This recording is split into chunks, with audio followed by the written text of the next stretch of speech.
গুরুদেবের শরণাগত হওয়া বাঞ্ছনীয়। আমরা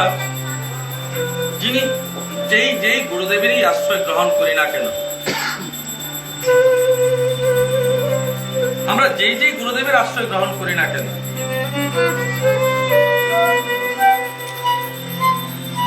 যখন মানব লোক থেকে তুমি মুক্তির জন্য প্রযত্নমান হবে, যখন তুমি মানব লোক থেকে মুক্তির জন্য প্রযত্নবান হবে, তখন কিন্তু তোমার গুরু কি আবশ্যক হয়ে পড়বে। গুরুই তোমার একমাত্র দৃষ্টি হবে। কারণ গুরু তোমার একমাত্র মার্গদর্শক এবং তোমায় নিশ্চয়ই করেছে যেদিন তুমি শিষ্যত্ব গ্রহণ করেছ, বরণ হয়েছ, সেদিন তোমাকে এইটুকু বলেছে যে তুমি অকুত ভয় হও, তুমি ভয় পেও না। তোমার দ্বিধা এবং দ্বন্দ্ব থাকবার কথা নয়। তুমি অবিচল হও, তুমি নিশ্চয় হও, তুমি সাহসী হও, তুমি প্রযত্নবান হও এবং অন্ধের মতো বিশ্বাস করো এইটুকু যে তুমি নিশ্চিত তার হাত ধরে পরমের কাছে পৌঁছে যাবে। তোমার ভয় থাকবার কোনো কারণ নেই। এই ভয় দুর্বলতার প্রতীক। অর্থাৎ গুরুকে ধরেও তোমার গুরুতে অবিশ্বাস রয়ে যখন যাবে, তখন তোমার ভয় থাকবে। গুরুকে বলবে, আমি আমার স্থাবর অস্থাবর এই দেহ প্রাকৃতিক অপ্রাকৃতিক রিপু জনিত, মন বুদ্ধি অহংকার জনিত, আমার পরে আর কিচ্ছু রাখলাম না। আমি সব তোমার কাছে দিলাম। হে প্রভু, তুমি ব্রহ্মের স্বরূপ। আমার এইটুকু ভাগ্য যে আমি তোমায় এই জন্মে পেয়েছি। বস্তুত আমি এই জন্মে তার কৃপালাভে ধন্য হয়েছি। তাই আমার পারকাণ্ডারী স্বরূপ আমায় যে এই জন্মের থেকে তুমি উদ্ধার করবে, তাই কোটি কোটি প্রণাম তোমায় আমায় করি, তোমাকে আমি করি। এইটুকু বলি, সেই গুরু তোমার সমস্ত অজ্ঞান অন্ধকারকে বিনাশ করে, তোমার জীবনে তোমার সমস্ত কর্মফলকে শেষ করে তোমাকে ঠিক ঠিক জায়গায় পরম ধাম নিয়ে যাওয়ার জন্য, সেই গোলক দাঁড়িয়ে নিয়ে যাওয়ার জন্যই একমাত্র গুরু তোমার কাছে পরম আদরের এবং পরম, এবং ঠিক তোমার সেই জায়গায় নিয়ে যাবে যদি তুমি তার হাতটি না ছাড়ো।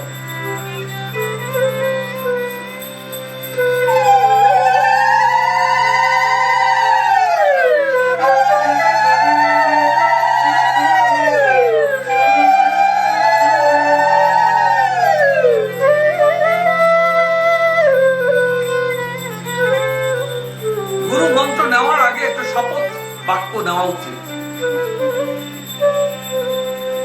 এই শপথটা হচ্ছে কি? হে গুরুদেব, আমি আপনার নামে, রাধারানীর নামে, ভগবানের নামে শপথ করে বলছি, আমি আপনার দিক নির্দেশিত পথ শ্রীমতী রাধারানীর প্রেম সর্বস্ব হয়ে আমি ভগবানের চরণে আমাকে আমার সমস্ত বুদ্ধি, মনকে, বিবেককে সমর্পণ করে গেলাম। এই জগতের কোন প্রকার কোন বিষয়ে আমি অবিচল থাকব, এই বিষয়ে এবং দৃঢ় করে অঙ্গীকার করি এবং আপনার চরণে সমর্পণ করি।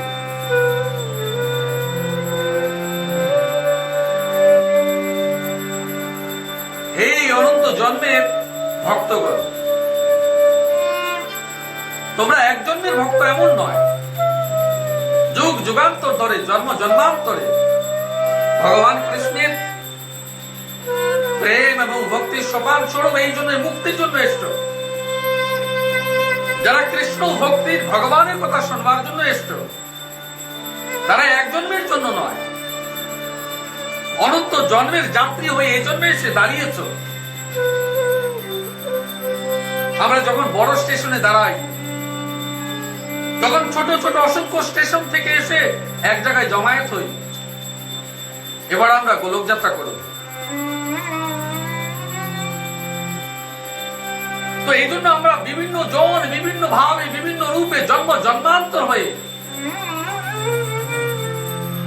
এই কৃষ্ণ ভক্তের এক বড় স্টেশনে এসে হাজির হয়েছি। গুরুদেবের নৌকায় আমরা উঠব। আমার সেই নৌকার চালক হচ্ছে আমার গুরুদেব। আমরা সব কৃষ্ণ ভক্তরা, সব শিষ্যরা হচ্ছে তার যাত্রী। প্রশ্ন এখানে, আমরা কে কোথা থেকে এসেছি সেটা বড় প্রশ্ন নয়, আমরা কে কোথা থেকে আসছি সেটা বড় প্রশ্ন নয়, আমরা কোথায় যাব সেটা বড় প্রশ্ন। লক্ষ্য আমাদের এক এবং অবিচল। আমরা গোলক যাব, ভগবানের কাছে ফিরে যাব। হে প্রভু, কত জন্ম তোমার সঙ্গে আমার দেখা হয়নি, কত জন্ম তোমার সঙ্গে আমার দেখা হয়। বিশ্বাস করো প্রভু, মন প্রাণ এক গভীর যন্ত্রণায় ক্লিষ্ট হয়ে আছে।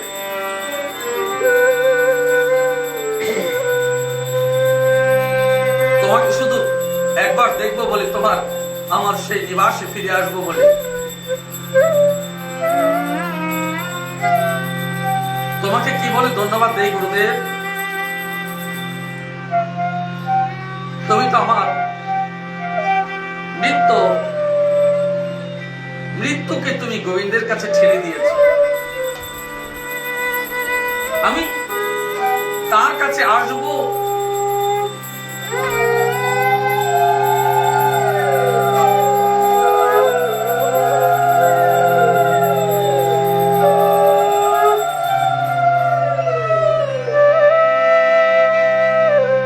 গোবিন্দের কাছে যাওয়ার জন্য আমার যে উদ্বেগ, উৎকণ্ঠা,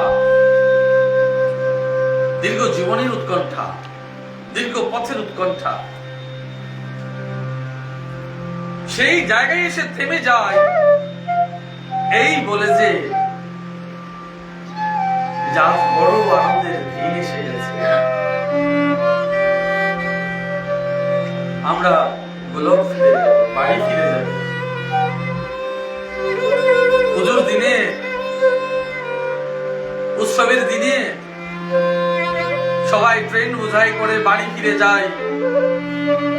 বাড়িতে উৎসব করবো, উৎসব মানাবো। এইটুকু বলেছে আমরা এই জায়গা থেকে ফিরে যাব নিজ বাড়িতে।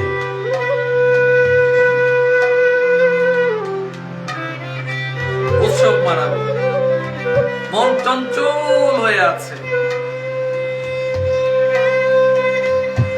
বলছেন উৎকৃষ্ট গুরুদেব তিনি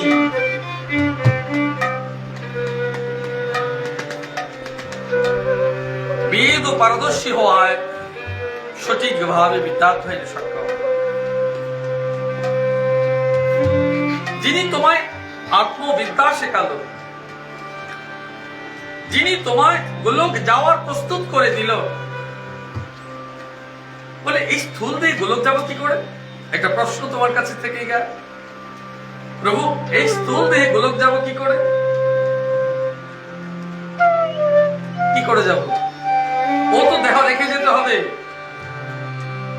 যম দূত যখন ভগবান কৃষ্ণ বলরামকে প্রশ্ন করেছে, কিছুতেই সম্ভব নয় স্থূল দেহ নিয়ে জন্মকে আসা, কিছুতেই সম্ভব নয়।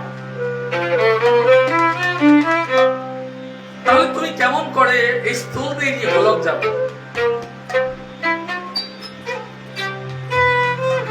এটাই হচ্ছে আসল পরীক্ষা।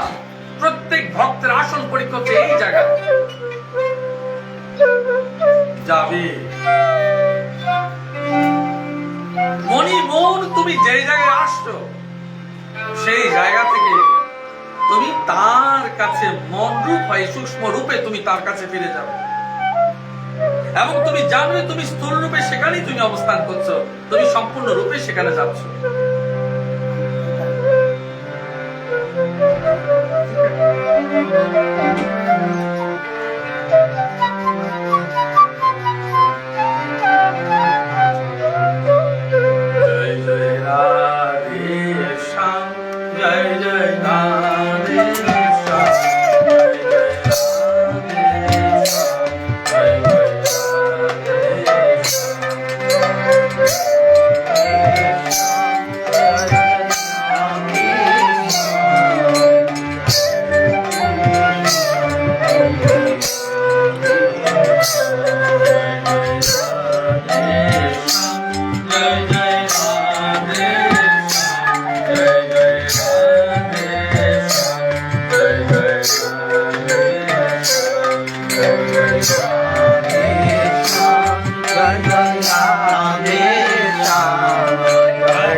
Yeah.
জিজ্ঞাসুর পক্ষে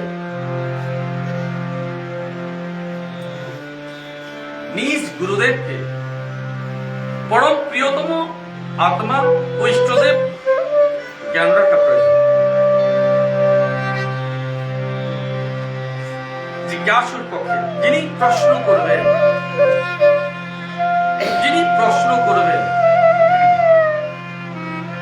তো গুরুদেবকে যখন প্রশ্ন করবেন মনে রাখবেন যে গুরু ভগবানের স্বরূপ বলে আমিও ভগবানের স্বরূপ, নিশ্চিত আপনিও ভগবানের স্বরূপ। কিন্তু আমি যে বলেছি যে গুরু ভগবান মুদ্রার এপিটুপি, আমি যে বলেছি গুরু ভগবান মুদ্রার এপিটুপি,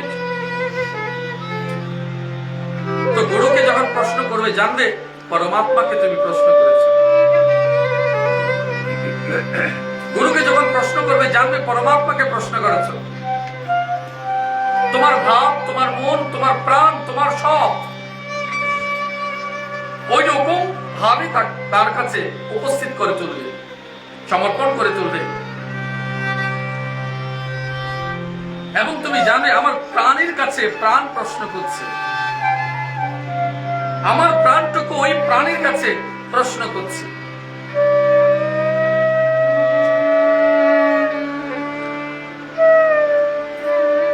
প্রজাপতি যখন ফুল থেকে মধু আহরণ করে সে এই বিশ্বাস নিশ্চিত রাখে যে আমি যখন ওই ফুল থেকে মধু আহরণ করব আমার উদরপূর্তি হবে, আমার